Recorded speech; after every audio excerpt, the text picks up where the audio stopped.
हम एनिमेशन के जरिए भी दिखा रहे हैं, हमने डेमो सेंटर भी बनाया है। दरअसल ये हादसा कैसे हुआ ये बताने और समझाने के लिए देखिए तो एक बार फिर से हम आपको बताते हैं कि दरअसल कैसे हुआ ये ट्रेन हादसा। एक अप लाइन है, डाउन लाइन है। अप लाइन पर कोरोमंडल एक्सप्रेस आती है, साथ में लूप लाइन में पहले से खड़ी मालगाड़ी से जाकर टकराती है और देखिए उसके बाद कैसे हर तरफ पहले जो इंजन है कोरोमंडल का वो जाकर मालगाड़ी के ऊपर चढ़ जाता है, डब्बे इधर से उधर हो जाते हैं। 19 बोगीज यानी एक दो नहीं 19 कोच प्रभावित होते हैं इससे। साथ ही जो दूसरी ट्रेन जो हावड़ा एक्सप्रेस गुजर रही है उसके साथ भी टकराते हैं, उसके पीछे के 2 डब्बे, यानी वो पूरी गुजर जाती है लेकिन पीछे के 2 डब्बे टकरा जाते हैं और इस तरह से पूरा हादसा होता है। हम यहाँ हमारे साथ जो मेहमान मौजूद हैं, प्रतिमा आइए उनसे एक बार फिर बात करते हैं। जो हम आपको एनिमेशन के जरिए दिखा रहे हैं वही हम आपको डेमो के जरिए भी दिखा रहे हैं। एक बार फिर से मैं दिखाना चाहूंगी कि देखिए यहीं पर हुआ है, जो भी इन्वेस्टिगेशन है वो इस मुद्दे पर होगी। दरअसल जाहिर सी बात है बहुत से और पहलू होंगे जिन पर इन्वेस्टिगेशन होगी, लेकिन ये हम आपको दिखाने की कोशिश कर रहे हैं कि अगर सिग्नल क्योंकि सीधे जाने का था तो ये ऐसे होना चाहिए था, ये लूप लाइन ऐसे होनी चाहिए थी, ये ट्रेन सीधी चली जाती और कोई हादसा नहीं होता, लेकिन ऐसा नहीं हुआ। ये ऐसे था, यानी ये देखिए ये ऐसे था और ये ट्रैक पर ट्रेन जैसे ही यहाँ पर आई ये ट्रेन ऐसे घूमती चली गई। ट्रेन हाई स्पीड पर थी, इसे रुकना नहीं था और इस वजह से हादसा हुआ। यहाँ से जाकर ये जाकर मालगाड़ी के ऊपर सीधे ऐसे ऊपर चढ़ गई है और उसके बाद फिर हादसे में एक और ट्रेन जुड़ गई जो कि अपने आप में नियति कह सकते हैं कि वो ठीक उसी समय पर वहां से गुजरी और ये हादसा हुआ सर। लेकिन फिर वही बड़ा सवाल कि टेक्निकल दिक्कत ज़्यादा है क्या? जो टेक्निक है वो फुल प्रूफ नहीं है, उसमें इस तरह के हादसे होने की गुंजाइश है क्या? देखिए ये जो टेक्निकली आपने पूछा कि ये फुल प्रूफ है या नहीं, ये जो सिग्नलिंग सिस्टम और पॉइंट मैकेनिज्म्स होते हैं ये वर्ल्ड में सभी जगह स्टैंडर्ड होते हैं और टेक्निकल फ्लॉ जहाँ तक डिज़ाइन की बात है ये ऐसा सिस्टम्स हैं कि ये डिज़ाइन होते हैं कि जिसको कहते हैं फेल सेफ। ये जब सिस्टम फेल होते हैं तो इसके पीछे 1 या 2 लेयर सेफ्टी की होती है। सेफ होने के बाद में एक और सिस्टम पकड़ता है, जब वो भी फेल हो जाता है तो सिस्टम डिसाइड करता है मुझे फेल होना है तो सेफ साइड पे फेल होता है, मतलब वो गाड़ी को आने से रोक देता है। तो यदि ये सिस्टम का इंटरनल फेलियर होता तो फेल सेफ सिस्टम गाड़ी को आने से रोकता, उसके सिग्नल नहीं आने देता। किसी भी गाड़ी को लाइन पे आने से पहले सबसे पहली ज़रूरत है कि उसका रूट बने, रूट बनने के बाद ही सिग्नल देंगे, नहीं तो सिग्नल पहले दे देंगे और रूट नहीं देंगे तो गाड़ी तो डिरेल होनी है। जी हाँ। तो ये जो फेल सेफ सिस्टम है ये इंश्योर करता है कि रूट जो है पहली एक्टिविटी होती है, रूट सेट किया उसके बाद सिग्नलिंग अपनी सीक्वेंस के अंदर सिग्नल्स जनरेट होते हैं जी। तो इसमें टेक्निकल फ्लॉ हुआ है, हो सकता है इसके अंदर कोई जैसा राजेश जी ने जैसा कहा कि इन्वेस्टिगेशन में पता लग सकता है कि कोई ह्यूमन एरर है इसमें। सर मेरे को आपसे ये समझना था, जैसा कि आपने कहा कि यहाँ पर अगर मालगाड़ी नहीं भी होती तो भी ये हादसा कहीं ना कहीं इनएविटेबल था लूप लाइन पर जो हुआ उसकी वजह से, क्योंकि इसे जाना तो सीधे था लेकिन ये यहाँ मुड़ गए और जिस स्पीड पर ये थी तो लेकिन क्या कैजुअल डिरेल होती तो क्या कैजुअलिटी उतनी नहीं होती? मालगाड़ी से टक्कर होने के बाद एक और ट्रेन का यहाँ पर आ जाना साइमल्टेनियसली, कैजुअलिटी इतने लेवल पर नहीं होती? तो देखिए पहला तो ये हुआ जो आप कह रहे हैं वो मेन मुद्दा है, वो फेल सेफ टेक्नोलॉजी फेल हो गई या नहीं हुई, फेल हो गई तो क्यों फेल हो गई, फेल सेफ थी, उसमें कोई ह्यूमन एरर था या नहीं था, किस लेवल पे था, उसके काफ़ी कंट्रोल मैकेनिज्म्स हैं वो कैसे काम कर रहे थे, वो एक मेन चीज़ है। दैट इज़ द कॉज जिससे शुरू हुआ। उसके बाद ये लूप पे चली गई। अभी अगर लूप पे गाड़ी नहीं भी होती तो हादसा तो होना ही था, गाड़ी डिरेल होती, गाड़ी डिरेल होती, क्योंकि 50 से ज़्यादा की कंडीशन में ज़्यादातर गाड़ियाँ मतलब 50 से ज़्यादा डिरेल होनी है, नॉर्मली 30 से ज़्यादा पास नहीं होनी चाहिए और ये तो 120 पे थी।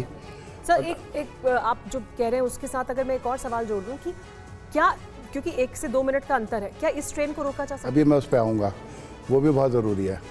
अब ये गाड़ी उधर चली गई जी, यहाँ अब ये गाड़ी अगर उधर चली भी गई तो जब ये गाड़ी वहाँ गई तो उसमें उसको एवर्ट किया जा सकता है या नहीं?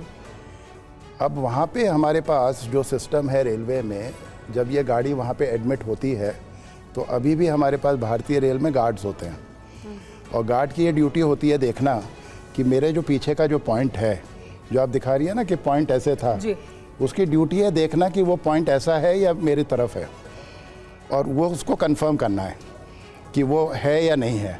यदि वो नहीं है और उसके कोई ख़तरा है, दूसरी गाड़ी उसके ऊपर आ सकती है, तो उसके पास वॉकी टॉकी है, वो ड्राइवर से स्टेशन मास्टर से बात करके बता सकता है कि भाई यहाँ कुछ गड़बड़ है। स्टेशन मास्टर कंट्रोल को बता सकता है, and then they can prevent the accident. तो यहाँ पे ये भी देखना ज़रूरी होगा सर। लेकिन क्या उतना समय था? क्योंकि 1 से 2 ये मिनट तो स्टेबल हो गई थी ना आके जी।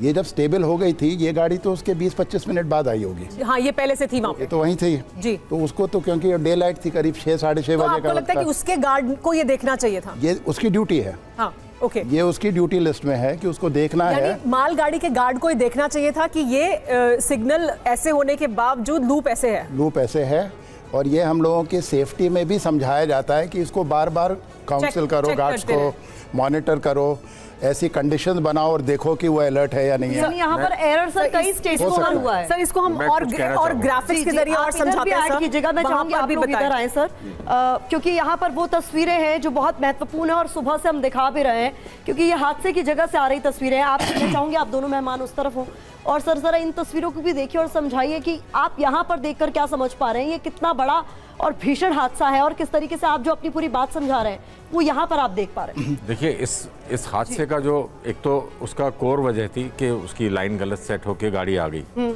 उसके बाद जो एक्सटेंट दो डैमेज, ये सुनने में जो फिगर हैं इतनी बड़ी, इतने लोगों की जान इसमें चली गई। ये समझना है कि 130 किलोमीटर पे चलती हुई जो ट्रेन है, 23 डब्बे की, एक इंजन लेके, इसमें करीब 1000 मेगाजूल एनर्जी होती है। सर ये देखिए, ये लूप लाइन को भी हम दिखा रहे हैं। देखिए, आपने देखा, इसको मार्क करके समझा सके तो बहुत आपने देखा कि ये डब्बे किस तरह से तितर-बितर हो गए।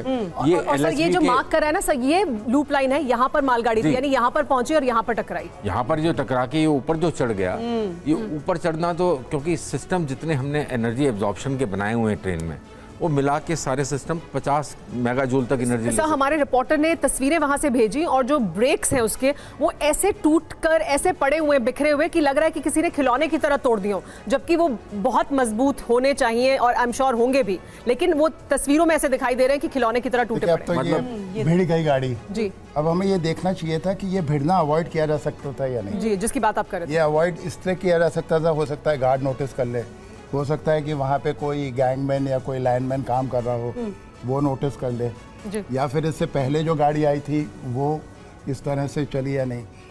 अनफॉर्चुनेटली ये सब कुछ हुआ नहीं हुआ, क्या टेक्निकल फेलियर है वो जांच बताएगी, बट ये दूसरा हादसा हो गया जी। अब जब ये लोको इसके ऊपर चढ़ गया, ऊपर चढ़ के बैठ गया जी, तो इस गाड़ी का पूरा एयर प्रेशर डिस्ट्रॉय हो जाएगा। मतलब इसमें पूरा एयर प्रेशर गाड़ी में 5 kg 9 kg एयर प्रेशर रहता है, पूरा डिस्ट्रॉय हो जाएगा। जब वो डिस्ट्रॉय हो जाएगा तो सिस्टम हमारी रेलवे में ऐसा होता है कि इसमें फ्लैशर लाइट जो होती है, एक वार्निंग लाइट येलो कलर की होती है, वो ऑटोमेटिकली ऑन हो जाती है। तो कोई भी दूसरी गाड़ी आ रही है वो समझ सकती है, समझ सकती है कि देखो यहाँ पे है, मुझे वार्निंग साइन है, बेसिकली वार्निंग साइन है कि यहाँ पे डेंजर है, मुझे इमरजेंसी ब्रेक तुरंत लगाना है। ठीक है। तो हमें ये देखने की ज़रूरत है कि ये ऑन हुई या नहीं हुई। ड्राइवर शायद इसको ऑन नहीं कर सकता था, आई एम नॉट श्योर कि ड्राइवर की कंडीशन क्या है, बहुत दुख हो रहा है, बट वो ऑटोमेटिकली भी ऑन होनी। तो सर ये देखिए, अब हम दिखा रहे हैं मेन ट्रैक 2, यानी इस पर दूसरी गाड़ी आई, तो आप ये कह रहे हैं कि यहाँ पर अगर वो सिग्नल्स ऑन हो जाते तो फिर वो देख सकते थे, लाइट अगर ऑन हो जाती, अवॉइड कर सकते थे, तो वो देख सकते थे। देखिए, इसके पीछे मार्जिन कितना है, ये बड़ा इंपॉर्टेंट